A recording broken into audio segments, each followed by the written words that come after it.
Powered by the Inside the Birds podcast. Now, live from inside the Matt Black Kia Studios. This is Football at 4. Football at 4 is powered by the Inside the Birds podcast. Geoff Mosher and Adam Kaplan. And it is brought to you by our friends over at Caesars Entertainment Group of Atlantic City. Come experience the ultimate sports destinations all season long at Wild Wild West, Tropicana, Harrah's Resort, Atlantic City. Book your game day experience today at Caesars.com. Geoff Mosher from the Inside the Birds podcast is here, and you can check out the new Inside the Birds podcast with Adam Kaplan and Geoff Mosher giving some tape review from sources about the Eagles' loss 17-11, as we know, to the San Francisco 49ers. And there's Geoff Mosher to give us some more insight on what some people saw in this game as the Eagles lose, and now they move on to play Dallas on Monday night. What's going on, Moshe? Michael, how are you? All is well, man, and I know the Sixers have kind of dominated conversation the last day or so. The Eagles are, during Dallas week, getting swept under the rug. Probably a good thing for them after the way they played in that game the other day against the 49ers. And I guess let's start with what people saw in that game. And I want to kind of zone in on Jalen Hurts because 12 completions in the game, 23 passes, so 12 for 23, hit the big 91-yarder. People are saying, hey, if you took that 91-yard pass away, how did the tape look? It's not great tape, but it's not bad either. Sometimes if you just look at a stat line and see 12 of 22, whatever it was, you think, ugh, in a league where you got to be completing 65% of your passes just to be keeping up with the Daniel Joneses, right? Not even with the Mahomeses. That looks bad, but they did. This was there were limited offensive snaps for them as well as the other team, just because of the way the game played out. It was not a high-scoring game, and there are obviously opportunities that, for example, the Jalen Reagor touchdown called back on a penalty. That's not anything that Jalen Hurts did wrong.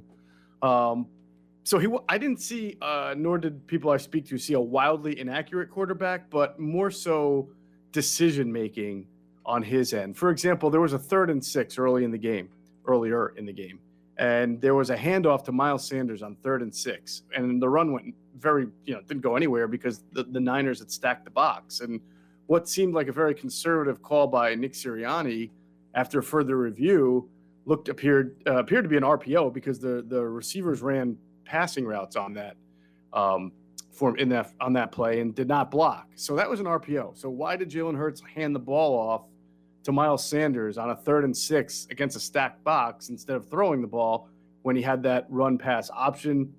We can only ask him the question this week and see what he says. But that's kind of a decision-making thing. And then there were a couple of opportunities where he tried to force the ball to Devontae Smith, where Dallas Goedert was more open. We talked about this with Carson, not wanting to check the ball down a lot because you think you can make the play that's further. You can, the hero ball concept. And while he wasn't as egregious as Carson has been at times in his career, there were definitely times where Jalen went for the bigger play as opposed to the better play. Which seemed to be different from in week 1 where we talked about, the play wasn't there. He kind of threw it away. Shane Steichen, the offensive coordinator, was asked today, the tight ends have not been very involved in the offense. The middle of the field in general hasn't been very involved. Everything seems to be outside the hash mark. So is that something that is being noticed? It is noticeable. I believe the Next Gen Twitter account put out that 66% of Jalen Hurts' completed passes this year, either that or even passes attempted beyond the line of scrimmage, have gone to the right side of the field.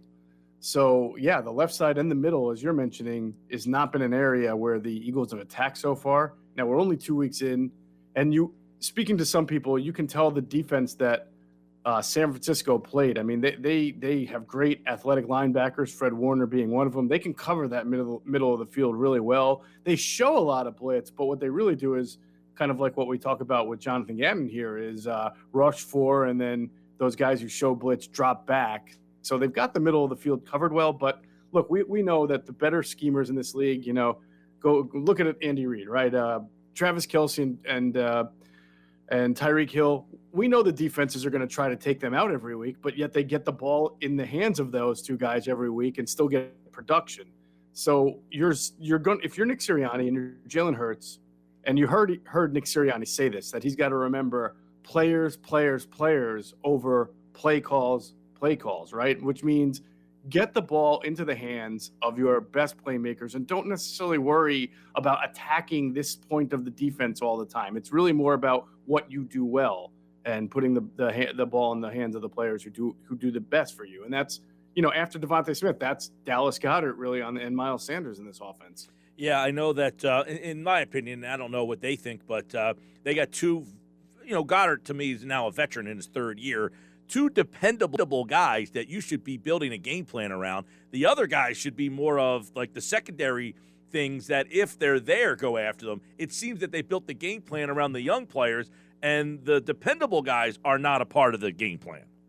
Yeah, they've got to also figure out this complicated issue that we've probably talked about ad nauseum, throughout the offseason into now, is that you want to feature Dallas Goedert, but how do you have a game where Dallas Goedert and Zach Ertz play nearly an identical number of snaps? I mean, they're different types of tight ends, and you would like to feature. I always felt that if Zach Ertz was not on this team, that Dallas Goedert could sort of be in that target neighborhood that you see with Darren Waller or maybe even Kelsey a little bit. Just, a lot of targets because Kelsey is either the best or second best receiver on the team. Waller is definitely the best receiver on the Raiders until you get more from Ruggs and Edwards and stuff. So if you only had Devontae Smith and Jalen Reagor here and no Zach Ertz, you would still say Goddard has proven the most at this level and should get 7, 8, 9 targets a game. Yeah. But when you're splitting reps 50-50 with Zach Ertz, you can't be that guy.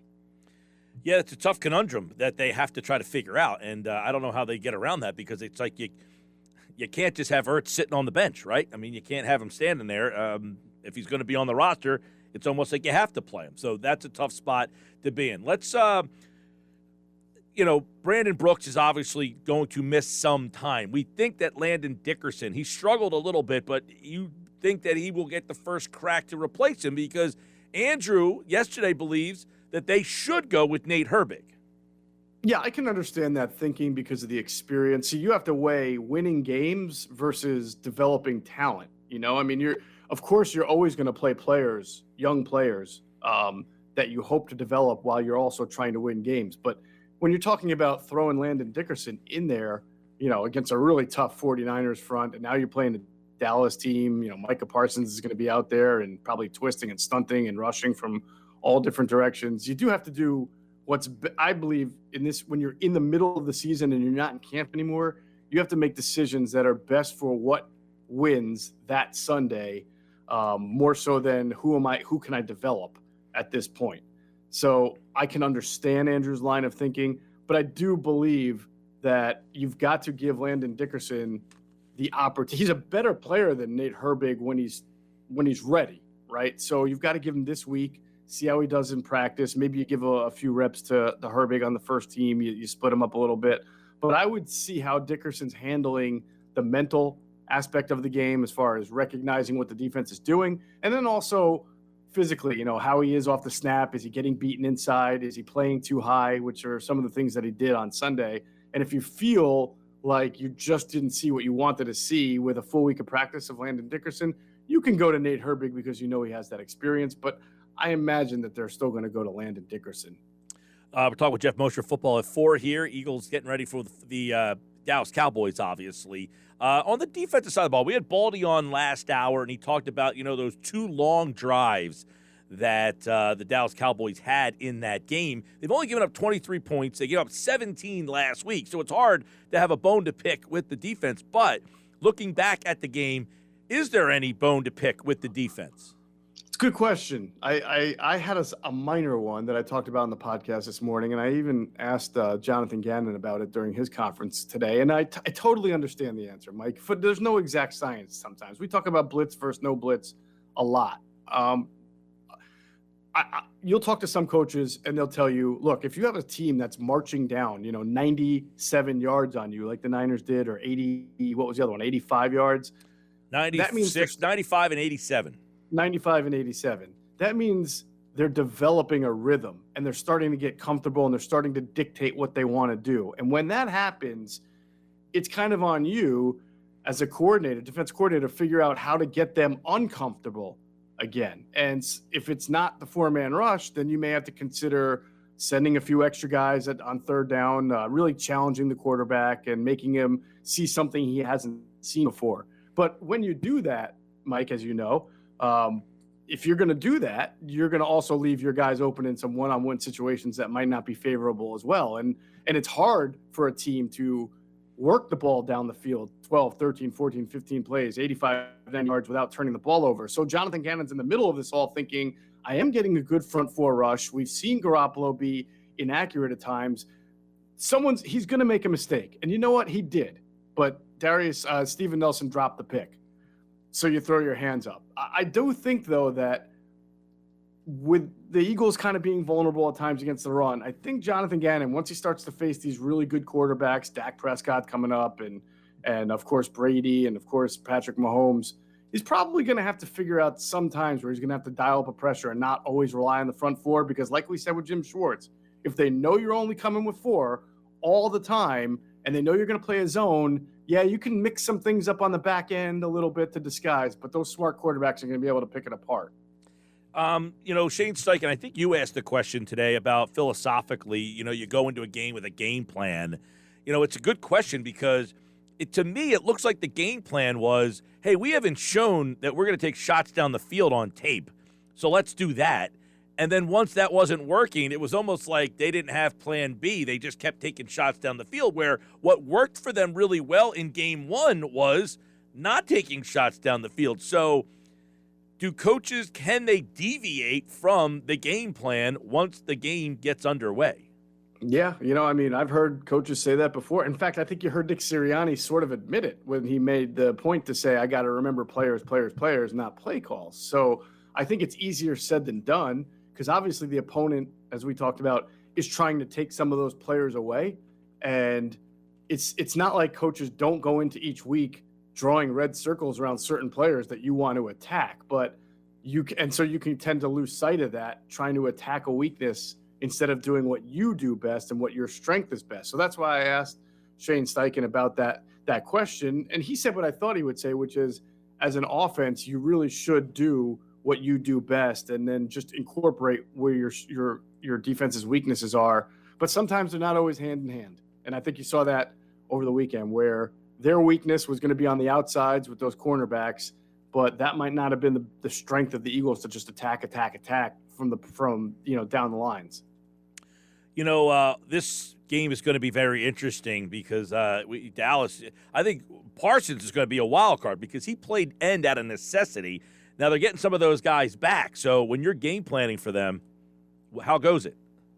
Yeah, it's a great question. We learned some coaching staff, and what we think we know can change from week to week, as we've just seen with the offensive scheme. So I think the point is, you got to block Micah Parsons. They're obviously going to pay attention to him. I know he played pass rusher mostly for the Cowboys against the Chargers. I have a feeling, knowing Dan Quinn, it's not like I don't think he's going to do the exact same thing as far as where he's going to rush him from. He's probably going to move him around a little bit. He may try to stunt him inside, especially to take advantage of Landon Dickerson's inexperience and just his overall athleticism that he has there.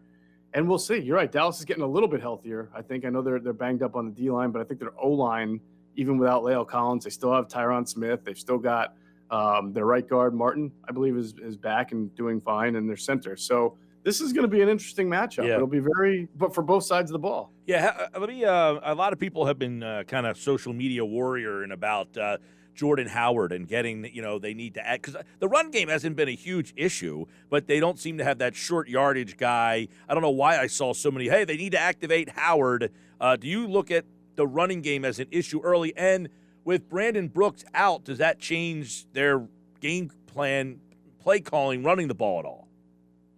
That's a good question. It shouldn't, because Landon Dickerson, if anything, should be much better at run blocking at this stage of the game, because that's a little, more natural. You're going forward and trying to bully people around than pass blocking and pass protection. I think the running game in general has been good, but it is fair to note that even going back to week 1 with Gainwell on the 4th and 1, they just have not had a great short yardage offense, but they're also not always running in these short yardage situations. Obviously at the goal line, They did run it once after the pass interference. And I tell you, like, that play blew up from the start, not because of the running back, Sanders, who got the ball, but it looked like Sayamalu tripped or got clipped up a little bit by a defensive lineman, and that caused immediate penetration to the backfield. So even if Jordan Howard got the ball, I don't think it was going to matter too much. But then the next two plays were kind of the gimmicky shovel pass that never got shoveled, and then the 4th and goal play that the botch Philly special type. Well, and I guess Steichen was asked today about Boston Scott, who has had no touches or essentially no role. If you're going to activate a third back, is it Scott that gives you more, or is it Howard that gives you more? And I'm imagining Scott's there because he does some special teams returning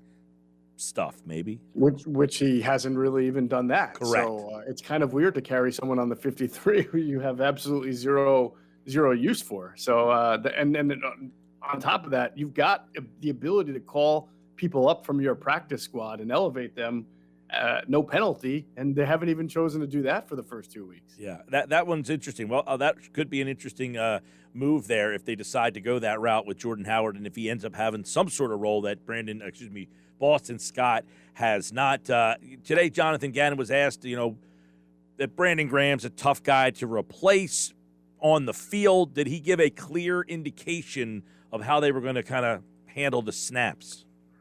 No, he did not intentionally. If you're going to read anything into what we've already seen, when Brandon Graham came out, it was Derek Barnett, who moved over across right tackle and played left defensive end.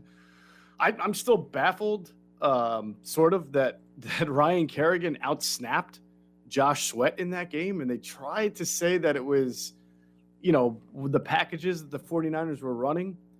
Well, the packages the 49ers were throwing out there were usually like one fullback, two tight ends, or two running back, a fullback, one tight end, big, heavy packages. And they went out of their way to say that they like Josh Sweat against the run, and Josh Sweat has been a good run defender. So I don't know why Ryan Kerrigan would all of a sudden get more snaps than Sweat, unless it's what we've said all along, is that they monitor Josh Sweat's snaps in a game and in a season because of his history of knee injuries. Mm-hmm.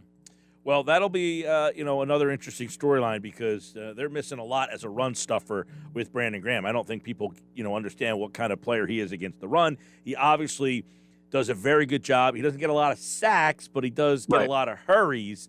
And, they're going to be – I feel like they're equipped with what they have can be okay in that area. But against the run, that's going to be pretty interesting to see how they go there. All right, so this week against – Dallas, let me get your take. I know we're a little early in the week on a Wednesday and they don't play till Monday, but what is something in this game that you think Philadelphia can exploit?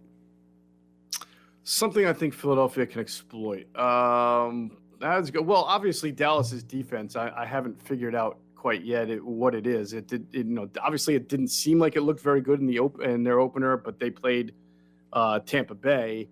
And then Tampa Bay the next week, which was just a couple of days ago, had even more points against Atlanta. And then Dallas actually went out to the good Chargers team and played good defense. So maybe they're better on defense than you might think. But in this game, I still think that with the corners that Dallas has, you do want to try to beat these corners. Now, that doesn't mean people are going to say, well, you just said they did a bad job of that last week. They attacked the corners too much. But you don't just have to attack cornerbacks down the field 20, 30 yards. I mean, in breaking routes, double moves, things like that, where you can get your speedy, twitchier wide receivers matched up against those corners, even on the short to intermediate stuff, is a good way to attack. All right, Geoff Mosher, Football at 4, powered by the Inside the Birds podcast. And obviously it's Dallas week here, so a lot of intrigue, but both teams come in at 1-1. This is a big game, though, for Philly. I'm going to get your take on, it's the third game, but you're on the road at Dallas, followed by Kansas City, Carolina, who's unbeaten, on the road, Tampa Bay on a short week, back-to-back road games at Vegas and at Detroit. You don't play a division game until November the 28th. So is this a bigger week 3 game than typical? It feels a little bit like a couple of years ago when they were 1-1 going into Green Bay, and everybody thought, "Oh my God, you can't be 1-2," because after Green Bay was another tough team, and then it was like 1-3, and then they wound up beating Green Bay, so it was okay. But yeah, no, it's a it's a critical game. It's a pivotal game. I think when you just read that schedule out, you think to yourself, I'm going to assume Carolina is going to beat Houston. I mean, Houston has to start a rookie quarterback drafted in the third round. Yep. So Carolina is going to be 3-0 most likely, and then coming home to welcome the Eagles Their next week. Their defense is good. Their defense is really good. So you tell me on the schedule when the first time the Eagles will be favored to win a game is. I guess Detroit. And that'll be on the road. Yep. So, but what if the Eagles are 1-4 going into that game? Right. Yeah. Right. So they play at Detroit, the Chargers, at Denver, New Orleans, at the Giants, at the Jets before their bye. Wow. So you're looking at maybe being favored once or twice before the bye week. So really interesting. And obviously a lot of that will depend on how the Eagles do here over the next few weeks. But, that's why I think a lot of people were really also the people who feel like the Eagles can win this division and show you a little something. We're banking on a Niners win at home week 2 because they knew the schedule had Tampa and Kansas City on it, and Dallas, was going to be tough with Dak back in that offense. So it's a pretty pivotal game, I would say. Yep. If they want any thoughts of being, in the wild card mix or a playoff team, I think you got to try to get this one here because you got to hover around that 500 mark. And then the second half, really in November, late November, you got Giants, Jets, Washington, Giants, Washington, and then Dallas to close out the season. I mean, so you can make up some division games there late, but that's why I get this game, this one or last week. These two games, one of them, you got to get one of these two. That's why I think this game is pretty big on Monday night. All right, Geoff Mosher, powered by the Inside the Birds podcast, Football at 4, and, of course, at Geoff Mosher NFL. Don't forget the Inside the Birds pregame show. Now, how's that happening? Is that a Monday night version? Yeah, it will be Monday night, 5 o'clock to 7 o'clock p.m. Rivers Casino. It'll be on our YouTube channel. And Greg Cosell, Jason Avant, Adam Kaplan, myself, and an appearance with a segment we do with Quentin Michael as well. All right, check that out. Monday night, 5 o'clock here on the YouTube channel, and Football at 4 with Geoff Mosher. All right, Mosher, take care, man. All right, Mike, thanks.